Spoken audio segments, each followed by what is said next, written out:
Assalamualaikum warahmatullahi wabarakatuh. Teman-teman semua, terima kasih sudah masih mau stay di channel saya ini ya. Saya mau sharing tentang perjalanan saya hijrah. Meninggalkan satu hal yang amat sangat saya cintai dan saya dapatkan itu dengan segala macam jerih payah saya yang prosesnya nggak cepet gitu. Saya datang ke Jakarta dalam posisi memang orang yang nggak kuliah ya. Lulusan STM, SMK Teknik Mekanik Otomotif, datang ke Jakarta masuk ke industri perfilman. Kok bisa? Jadi dari film sendiri itu saya udah menemukan banyak hal ya, menemukan passion saya, menemukan talenta saya, sampai menemukan jodoh saya di bidang dari situ loh. Wasilahnya dari industri film ini sendiri gitu kan. Sampai-sampai saya dapat beasiswa dari pemerintah buat ikut 4 hari workshop yang langsung dibimbing, dimentorin sama Michael Sheridan kalau nggak salah, dari Amerika ya. Beliau sih bilangnya dari Hollywood katanya. Sertifikatnya masih ada sertifikatnya. Saya berjalan sama teman saya naik motor mogok, di situ ada billboard film bioskop coming soon gitu ya. Saya ngeliat dan saya bilang ke teman saya, itu lihat bioskop suatu saat film gua nih nanti nih yang ada di sini gitu. Tapi akhirnya saya memilih untuk meninggalkan itu karena saya yakin dengan kebaikan yang ada di depannya. Saya mungkin akan cerita satu persatu, mulai dari awal dulu. Bismillahirrahmanirrahim. Yang mana channel saya dulu ini saya pakai buat posting video-video klip dan film-film pendek sama video-video kompetisi ya yang saya pernah ikuti dan buat. Kebanyakan di situ memang video-video yang menang kompetisi gitu. Sama kayak remaja-remaja pada umumnya yang terutama saya pribadi ini perantau dari Tegal ya. Wong Tegal gitu, Ortega asli. Mungkin sama kayak teman-teman yang lain, pemuda-pemuda yang lain, dia tuh punya cita-cita, saya punya cita-cita untuk membahagiakan orang tua, menaikkan derajat orang tua, memperbaiki keadaan ekonomi keluarga. Ya memang saya anak pertama, saya punya adik kecil-kecil 3 ya di kampung. Saya harus pergi ke Jakarta buat memperbaiki, buat membantu orang tua, membantu bapak saya untuk memperbaiki ekonomi. Saya ke Jakarta lah. Saya datang ke Jakarta sama sekali nggak ngerti apa itu industri film gitu ya, nggak ngerti sama sekali. Saya juga kerjain apa dulu, yang penting saya dapat uang lah, yang penting bisa mencukupi, bisa memenuhi kebutuhan saya dulu, kebutuhan untuk hidup ya, mulai dari makanan, tempat tinggal, pakaian, kebutuhan pokok lah. Baru setelah itu sambil berjalan, ketika itu semua udah mulai stabil, baru saya mencari kerjaan yang lainnya. Singkat cerita, saya mulai ketemulah sama industri film yang saya itu nggak tahu sama sekali ya. Industri film yang saya terjun ke dalamnya itu bukan industri film sinetron, bioskop, FTV, bukan. Saya masuknya ke industri film iklan di Kemang, di production house di Kemang. Di situ saya nggak ngerti apa-apa, syuting awal juga nggak ngerti. Jadi bisa dibayangkan ya, sampai di posisi saya sekarang ini. Dulu tuh saya pernah ada di posisi yang nggak ngerti sama sekali tentang teknik video, apalagi dulu kan belum zaman digital. Tahun 2010 itu project pertama ya, job pertama yang saya kerjakan itu masih pakai film seluloid 35 mili.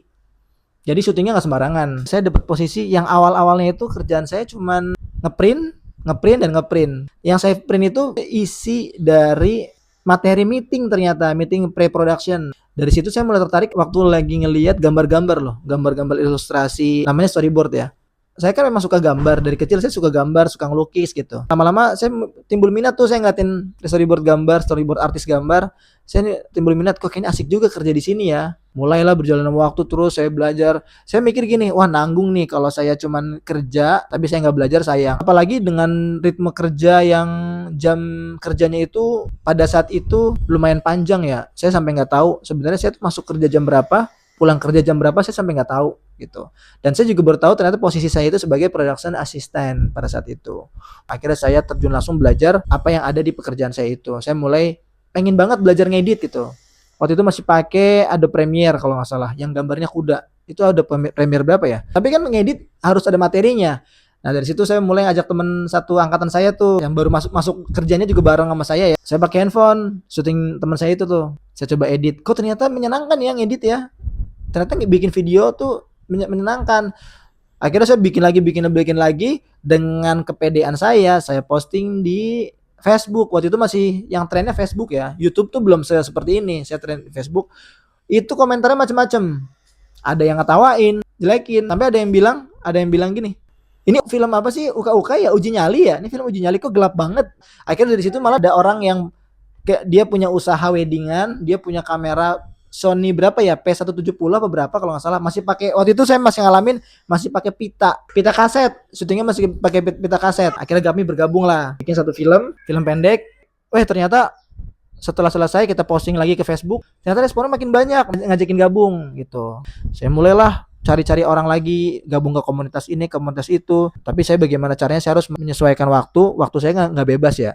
Pada saat itu saya juga masih kerja staff in house ya, jadi nggak bisa punya waktu yang fleksibel.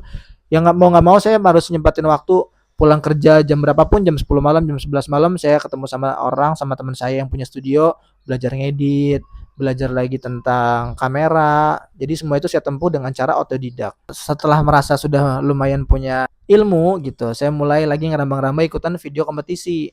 Alhamdulillah 8 dari 10 video kontes, video kompetisi yang saya ikutin itu menang. Masya Allah, alhamdulillah. Itu bikin saya jadi makin terstimulus. Wah, jangan-jangan ini bidang saya ya. Saya makin terjun lagi lah ke dalamnya. Saya makin terjun lagi lah sampai saya pada titik cinta banget sama bidang videografi, sinematografi. Ya, akhirnya saya makin melebarkan jaringan, kenalan sama teman-teman di CCVcom Unpad Bandung, komunitas di Serang Banten, terus di mana lagi tuh. Ada beberapa wilayah di Indonesia lah kita samperin. Tuh memang kita bikin film itu berdasarkan suatu kegelisahan ya. Zaman itu kita bikin film bukan sekedar nyari views, nyari like, dapat endorsan, enggak. Bener-bener kita bener-bener pure pengen bikin suatu film untuk menyadarkan masyarakat. Film horor sebenarnya nggak kayak gini, setan keluar dari kubur, orang mati keluar dari kubur bangkit.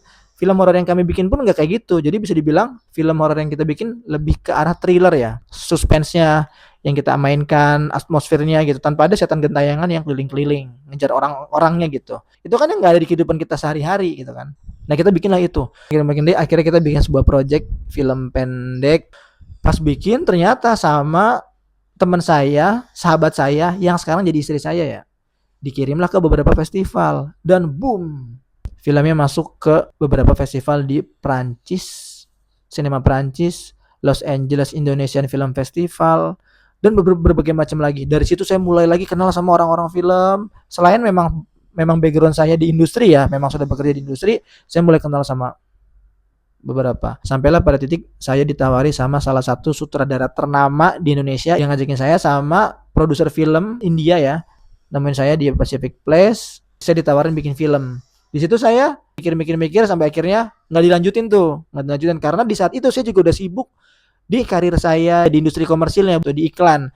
Jadi saya merasa skill saya makin terasa, makin tinggi, sampai dalam pekerjaan saya pun saya mulai naik tuh, dari tadinya production house in-house, saya mulai lompat freelance. Ternyata baru keluar freelance langsung dapat project.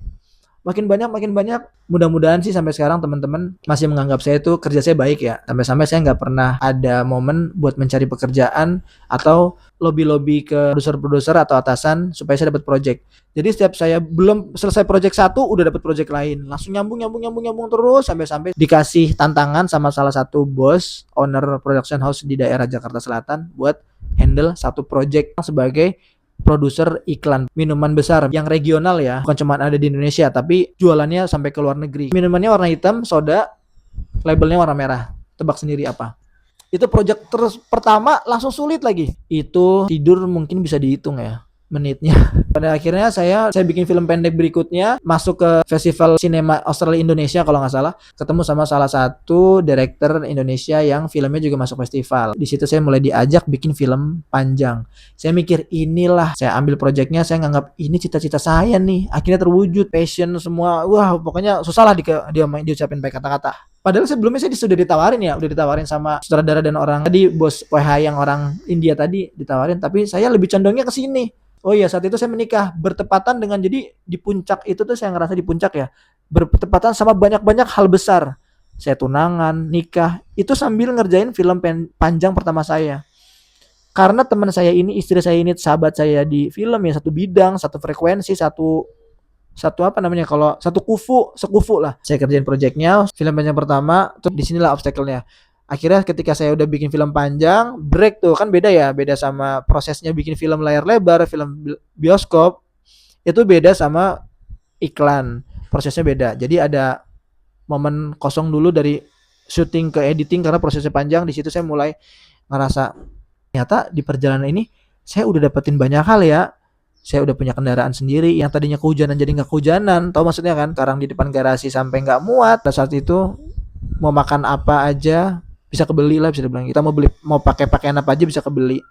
Sampai di titik itu, tapi saya nemuin kok saya udah dapetin ini segala macem. Saya kira dulu saya sebagai orang yang kelas bawah, kalau udah punya rumah, punya mobil, saya saat itu udah punya rumah ya, udah bisa beli rumah sendiri. Kalau sudah beli rumah, punya mobil, ada motor yang dia sukai, kendaraan yang dia sukai, udah punya istri seperti yang diidam-idamkan, dia punya hobi yang sesuai, saya kira itu sudah bahagia. Tapi saya kok ada satu di hati saya tuh yang kosong gitu. Ada yang belum keisi. Apa ya, saya mencari tahu. Ternyata pas saya sadarin, ternyata itu adalah agama. Dari mana saya tahu? Saya tahunya dari waktu lagi saya baru nikah, nggak lama dari pernikahan saya itu, sekitar setengah bulan kemudian tuh bapak mertua saya meninggal. Saya sebagai laki-laki merasa kok saya nggak bisa apa-apa ya. Saya nggak ngerti banget masalah agama nih. Saya nggak tahu caranya ngurus jenazah. Saya nggak tahu caranya buat handle ini itu. Wah gimana dong? Saya nggak ngerti banget masalah agama nih. Bodoh banget, buta banget masalah agama. Kok jadi laki gini amat sih? Ternyata apa yang saya ketahui di dunia film industri, tapi giliran di kehidupan nyata yang penting, kok saya nggak ngerti gitu, nggak paham sama sekali. Bahkan saya dikasih Al-Quran, saya nauzubillah saat itu saya belum bisa baca Quran dengan benar. Saya tahu huruf hijaiyah tahu, tapi nggak bisa bacanya dengan benar gitu ya. Situ saya mulai sadar, nggak bisa nih hidup kayak gini nih. Mungkin kebahagiaan tuh bukan di situ ya, bukan di materi yang saya pegang saat ini. Apa ya? Mulailah ada keinginan buat belajar agama.